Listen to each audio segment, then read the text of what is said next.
आराध्य देव के चरण में वंदन। आदरणीय समनी जी, आज हम कल्याण मंदिर स्तोत्र के 7वें श्लोक की चर्चा करेंगे।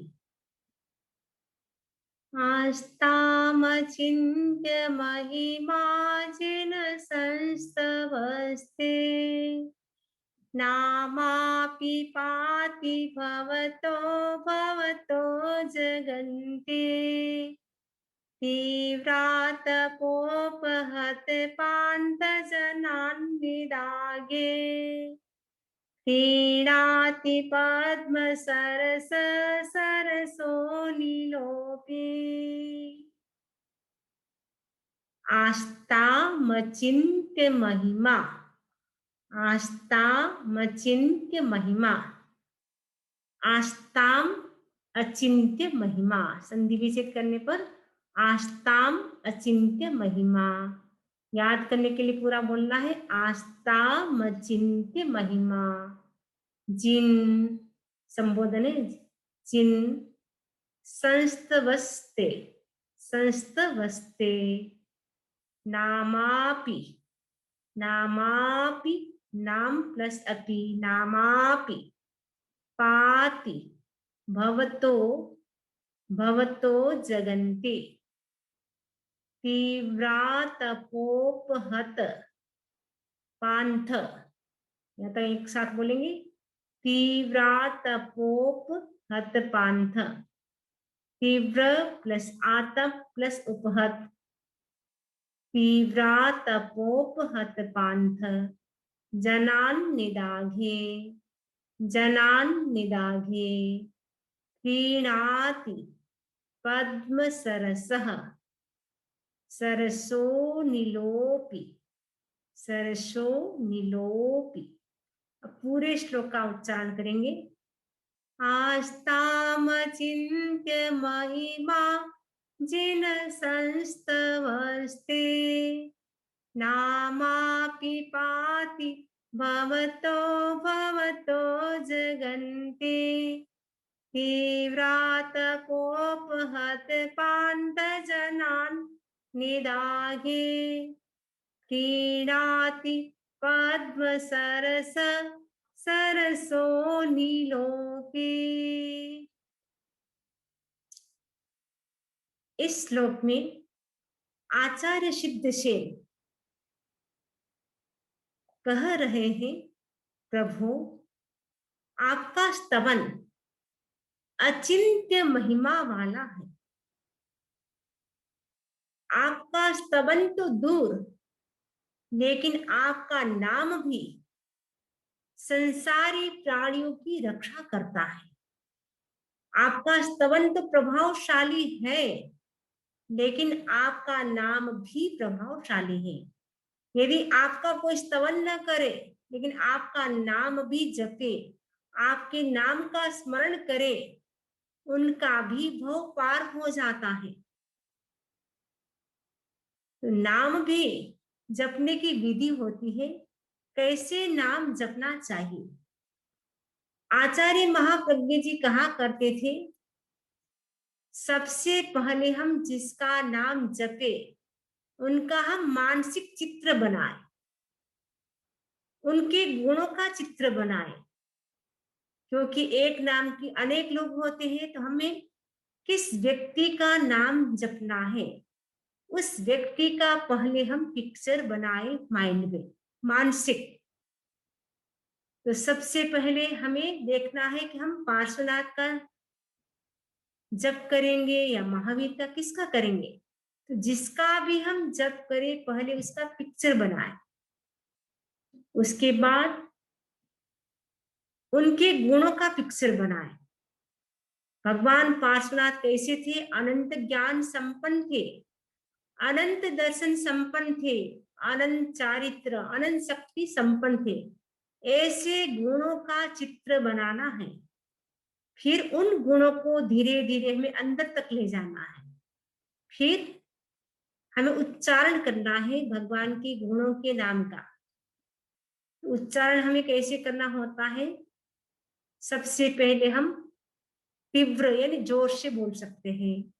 पहले जोर से बोले, फिर थोड़ा धीरे हो जाए, फिर एकदम धीरे धीरे बोले, यानी बाद में मन में भी बोल सकते हैं। जोर से बोले पहले, उसके बाद थोड़ा स्लो हो जाए, उसके बाद एकदम मेंटल स्तर पर यानी मानसिक स्तर पर मन ही मन भगवान के नाम का स्मरण करें। और जब भगवान के नाम का स्मरण करते हैं, उसके साथ जब हमारा भाव जुड़ जाता है, तब हमें पूरा लाभ मिलता है।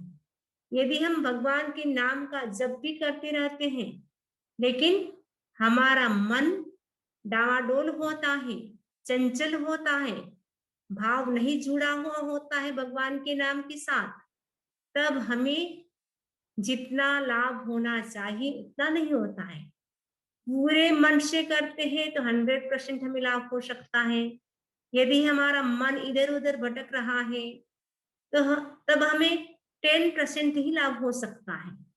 इसीलिए हम जब भी भगवान के नाम का स्मरण करें, हमें पूरी एकाग्रता के साथ, तन्मयता के साथ करना चाहिए, जिससे हमें 100% लाभ मिले। कई लोग बोलते हम माला फेरते हैं, लेकिन हमारा मन नहीं लगता है, हमारे मन में विचार आते रहते हैं। हम माला फेरे तो कैसे फेरे, उसकी भी विधि है। उसकी विधि क्या है? सबसे पहले हम श्वास ले, श्वास ले, उसके बाद नमो अरहंताणम इस पद को बोले, फिर श्वास को छोड़े, फिर नमो सिद्धाणम इस पद को बोले, श्वास ले। ऐसे करके पांचों पदों को बोलना है और 5 बार श्वास लेना है। एक पद बोला, एक श्वास लिया, दूसरा पद बोला, दूसरा श्वास लिया। निश्वास लेना और छोड़ना, उसमें एक पद बोलना है। ऐसे करके हम पूरे नवकार मंत्र की माला करते हैं। उससे मन भी हमारा कंसंट्रेट रहता है और विचार भी नहीं आते हैं और लाभ भी हमें पूरा मिलता है।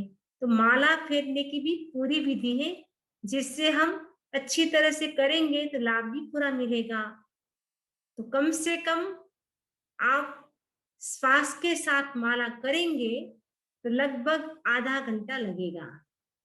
कई लोग बोलते हैं हम 5 मिनट में, 10 मिनट में माला कर लेते हैं, तो उसमें उतना लाभ नहीं होता है। तो हमें क्या करना है, पूरे श्वास के साथ और एकाग्रता के साथ माला करना है।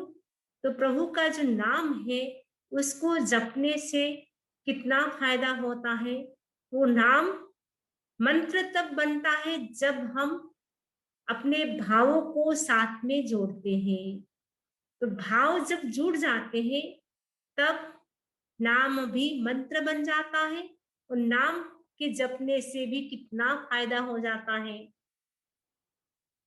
अब नाम जपे, लेकिन भाव भी जुड़ना चाहिए। भाव कब जुड़ता है? जब मीनिंग हमें याद होता है। जब तक मीनिंग हमें पता नहीं होता है, तब तक हमारे भाव नहीं जुड़ते हैं। आचार्य सिद्ध से एग्जाम्पल के साथ बता रहे हैं कि भगवान का नाम कैसे प्राणियों की रक्षा करते हैं।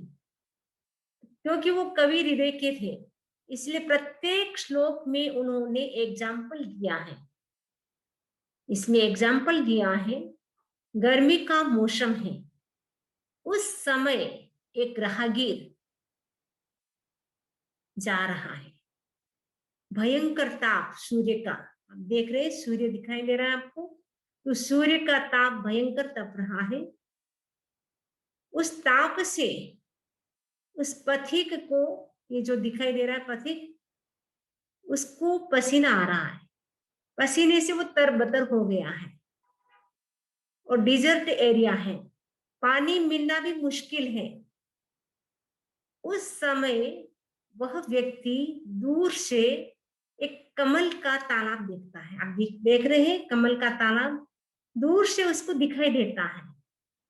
वृक्ष के नीचे आकर के वो बैठ जाता है, आराम करता है।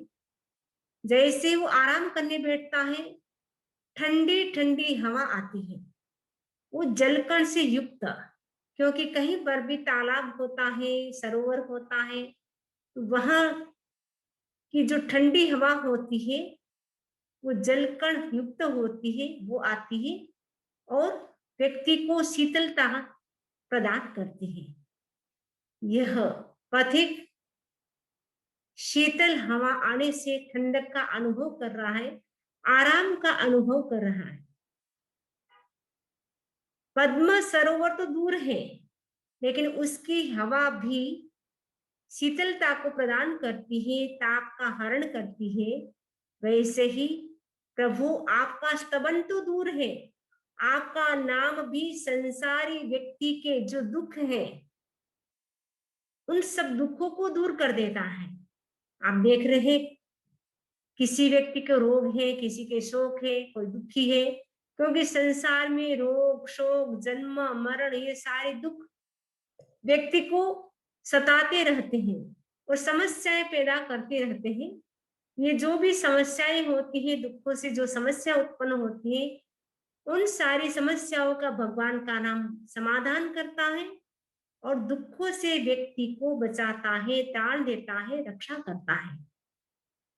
तो भगवान के नाम का भी कितना महत्व है। स्तवन करे तो कितना लाभ होगा, लेकिन नाम से भी उतना लाभ होता है। जैसे पद्म सरोवर तो बहुत दूर है, उनकी हवा भी व्यक्ति को शीतलता प्रदान करती है, ठंडक प्रदान करती है। इसीलिए भगवान के नाम का भी बड़ा महत्व है। ये नाम का महत्व कब होता है? जब नाम के साथ हमारे भाव जुड़ जाते हैं। भाव कब जुड़ते हैं? जब हम मीनिंग समझते हैं। इसलिए सबसे पहले अब हम मीनिंग को समझेंगे। हे जिन, हे लॉर्ड, अचिंत्य महिमा वाला,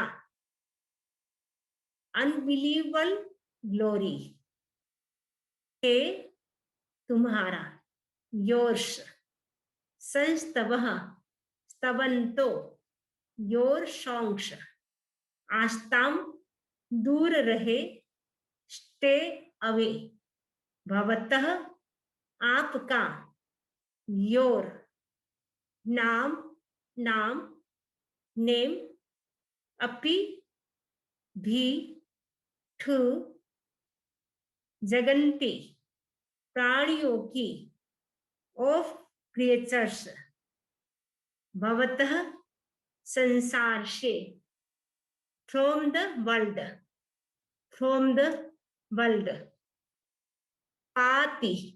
पाति का मतलब है रक्षा करता है, प्रोटेक्ट्स, निदाघे, ग्रीष्म ऋतु में, इन समर, तीव्रा तपोपहत, तीव्र धूप से व्याकुल, तीव्र यानी तीव्र, आतप यानी धूप से, उपहत का मतलब होता है व्याकुल, डिस्ट्रॉयड बाय द इंटेंस सन, पांथ जनान, पथिकों को, वेफेरर्स, पद्म सरसः, पद्म सरोवर का, थोर पद्म सरोवर, सरसो नीलः, जलकण युक्त पवन, वाटर कूलर बियरिंग विंड, अपी मने भी, ठू, प्रीणाति, तृप्ति देता है, सेटिस्फाइज। अब हम हिंदी में, गुजराती में, इंग्लिश में समझेंगे। जिस प्रकार ग्रीष्म काल में आतप से सताए हुए पुरुषों को कमल युक्त सरोवर ही शांति देने वाले नहीं होते, अपितु उनका शीतल पवन भी सुखप्रद होता है, उसी प्रकार हे भगवान, आपका स्तवन भी प्रभावशाली नहीं है, अपितु आपका नाम भी संसार के दुखों से बचाता है। जे प्रकारे ग्रीष्मना ताप थी हैरान, पुरुष ने कमल युक्त सरोवर शांति देना नहीं होता, પરંતુ તેમની શીતળતા હવા પણ સુખપ્રદ હોય છે, પરંતુ તેમની શીતળ હવા પણ સુખપ્રદ હોય છે. તે જ પ્રકારે હે ભગવાન, આપના સ્તવન જ પ્રભાવશાળી નથી, પરંતુ આપનું નામ પણ સંસારના દુઃખોથી બચાવે છે. इंग्लिश में, in summer it is not just a lotus pond that gives relief to people tormented by sun. Even the cool wind blowing from it provides comfort to them. In the same way, O Lord, it is not just your panegyric that is unimaginably miracles. Even chanting of your name has so much power that it protects one from the miseries of this world. इस श्लोक में हमने समझा, जाना कि भगवान के नाम का कितना महत्व है। व्यक्ति कुछ नहीं करता, केवल भगवान के नाम का स्मरण करता है, उससे भी कितना बड़ा लाभ हो जाता है। वो लाभ कब होता है? जब भगवान का नाम जो स्मरण करता है उसके साथ हमारे भाव जुड़ते हैं। भाव जुड़ने से वो नाम भी मंत्र बन जाता है। इस श्लोक से हमें प्रेरणा लेना है कि जो भी हम जप करें, जो भी हम अनुष्ठान करें, पूरे भावों के साथ करें। भावों के साथ करने से ही हमें लाभ मिलता है। आज से हम संकल्प करेंगे, जो भी हम माला फेरेंगे, जो भी हम प्रभु का जप करेंगे, स्तवन करेंगे, पूरे भावों के साथ, तन्मयता के साथ, एकाग्रता के साथ करेंगे, जिससे हमारे कर्मों की निर्जरा अधिक होगी और हमें लाभ भी पूरा मिलेगा। इसी आशा के साथ ओम अरहम, ओम अरहम।